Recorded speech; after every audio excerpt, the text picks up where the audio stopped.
Hello everyone, welcome back to my channel. তো অনেকদিন পর ভিডিও বানাচ্ছি। আজকে কথা বলবো রিসেন্টলি রিলিজ করা তেলেগু ফিল্ম বা প্যান ইন্ডিয়া ফিল্ম বলতে পারেন, দে কল হিম ওজিকে নিয়ে। যার ডিরেক্টর হচ্ছে সুজিত এবং তার লাস্ট ছবি ছিল সাহো বলে, প্রভাসের ফিল্ম। এবং কোইন্সিডেন্টালি এই সিনেমাটা সেম ইউনিভার্সে বিলং করছে। টু বি ভেরি ফ্র্যাঙ্ক, এটা দেখা আমার সাউথ বা ইন্ডিয়ান ফিল্ম হিসেবে মোস্ট স্টাইলিশ ছবি। তার কারণ অনেকগুলি আছে, সেটা আমি বলছি এক এক করে।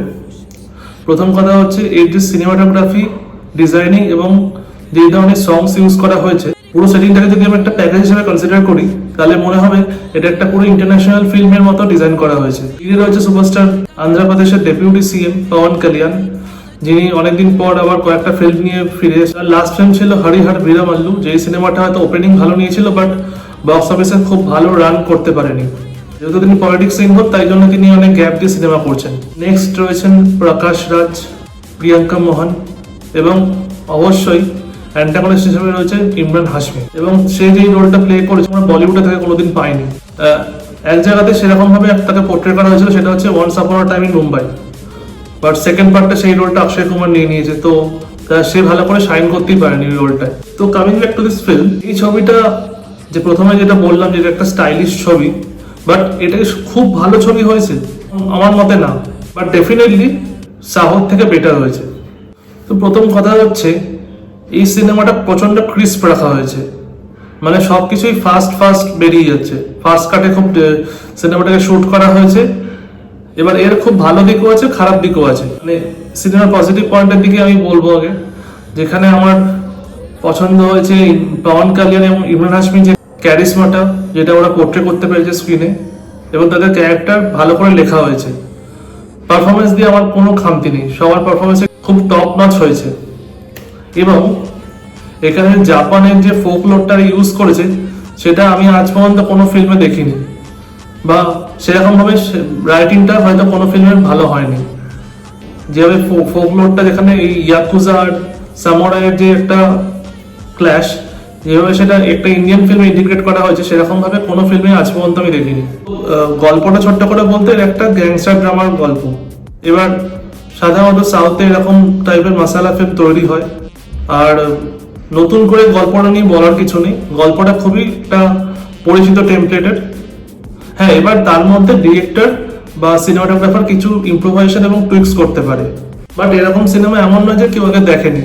তবে যেভাবে শুট করা হয়েছে সেটাতেই প্রশংসা করবো, এবং স্ক্রিন প্লে যেভাবে লেখা হয়েছে। তাছাড়া এখানে ওই সাহর যে জ্যাকির সব যে ক্যারেক্টারটা প্লে করেছিলেন তারও একটা ক্যামিও রয়েছে। তো এভাবেই বোঝা যাচ্ছে যে সেটা একটা সেম ইউনিভার্সের গল্প। প্রকাশ রাজকে একটা সলিড ক্যারেক্টার দেওয়া হয়েছে প্লে করার জন্য। এবার আমি নেগেটিভ পয়েন্টসে আসবো। প্রথমে যেটা বললাম যে এই সিনেমাটা খুব ফাস্ট কাটে চলছে। এই যে পজিটিভ দিকটা, যে এখানে অ্যাকশনের উপর যে ফোকাসটা রাখা হয়েছে সেটা অত্যন্ত ভালো, কিন্তু নেগেটিভ দিকটা হচ্ছে ইমোশনাল জায়গাগুলো কোনোটা ঠিকঠাক ভাবে ওয়ার্ক করছে না।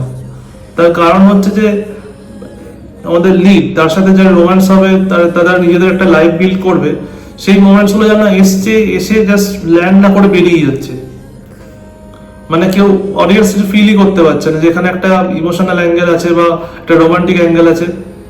বেশিরভাগ সময়টা ধরি যে লিডের যে পাস্ট সারাউন্ডিংসে কি ঘটনাগুলো ঘটে যাচ্ছে সেটা নিয়ে রাখা হয়েছে। আমার মনে হয় এই একটু রোমান্টিক অ্যাঙ্গেলটা ফোকাস করলে বেটার লাগতো। আবার বেশি ফোকাস করলে সিনেমাটা খেয়েই হারিয়ে ফেলতো, সেটাও উচিত নয়। অ্যান্টাগনিস্ট মানে ইমরান হাশমির কথা বলছি, আর পারফরমেন্স খুবই ভালো হয়েছে, বাট তাকে না করার জন্য মতো তেমন কিছু কাজ এখানে দেওয়া হয়নি। তার ক্যারেক্টারটা মেনাসিং দেখানো হয়েছে, বাট ক্লাইম্যাটিক যে ব্যাটেলটা সেটা একটু হলেও ডিসঅ্যাপয়েন্টিং লেগেছে আমার, due to lack of action choreography. Definitely অনেক জায়গায় অ্যাকশন কোরিওগ্রাফি ভালো হয়েছে, কারণ এখানে যে হিরো তার একটা সিগনেচার স্টাইল আছে, সে একটা কাটান ইউজ করে সবাইকে মারে। এই জিনিসটা সাধারণত আমরা খুব কম ইন্ডিয়ান ফিল্মসে দেখতে পেয়েছি। আর ডেফিনেটলি এই সিনেমার মোস্ট অ্যামেজিং এলিমেন্ট হলো এর কিছু সংস এবং থামানের বিজিএম। প্রতিটা সিনকে এলিভেট করে দিয়েছে। আমি এক্সাম্পল নেবো যে টিপিক্যাল ইন্টারভাল সিন যেটা আছে, সেরকম সিন আমরা অনেক সিনেমা দেখেছি, বাট বিজিএম এর যে কাজ হয়েছে না এখানে, পুরো মনে হচ্ছে গেলে তো পয়সা উসুল মোমেন্ট হতো। এছাড়া এই সিনেমার যে আলাদা করে একটা ইন্ট্রো ডিজাইন করা, সেটা আমার খুব ভালো লেগেছে। মানে এরকম ইন্ট্রো সচরাচর আমরা দেখতে পাই না। অনেকটা আপনার বাহুবলী ফিল্মটার মতো ফিল দেবে, সেই ধরনের আর্ট স্টাইল ইউজ করা হয়েছে। তো আশা করব